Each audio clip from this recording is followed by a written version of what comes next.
nolosha qaar mar bay geerida dhaantaa ubadkaadii mustaqbalka aayaha ka sugaysid inuu wax ku taro ama diintiisa ama wixiisna wax taro heer waxaa la marayaa hadduu ku dhaho aabani waxaan ahay ay dhalaan ahay hadduu ku dhaho waa inaad aqbashaa hadduu ku dhaho dameera ahay doofaara ahay waa inaad aqbashaa markii loo eego reer galbeed ee ma ahan caalamka islaamka wax walba hadduu ku dhaho waa inaad aqbashaa hadduu ku dhaho naaga ahay waa inaad ku aqbashaa gabadhaada haddii ku dhahda ninaani ahay waa inaad ku aqbashaa markii loo eego caalamka reer galbeedka dadka sheegto awoodda aqoonta ilbaaxa bini'aadanimada insaaniyadda meel walba inay ku fiican yihiin cadaaladda dadkaas ayaa sidaas u dhaqmay maanta hadduu ilaahay idmo waxaan ka hadlaynaa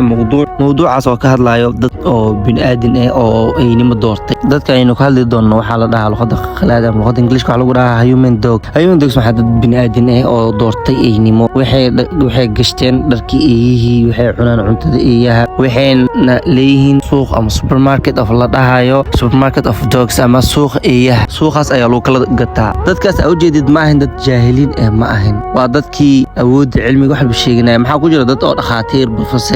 profesoro fanaaniin waxyaal fara badan ku jira dad hanti leh taajiriin mana u geynayso baahi iyo saboolnimo uma geynayso waa dad wax bartay markii loo eego cilmigan maadiga wadanka hadda ugu badan oo dadkaas leh bini'aadinka eeynimada doortay waxaa ka mid ah ingiriiska waa dowladdan qoraxda weligeeda u dhicin waa dowladda ilbaxnimada ku faanayso waa dowladda inay dowladooyin fara badan soo gumaysatay inay sheeganayso maxaana ku eeg maraykanka iyo dalal kale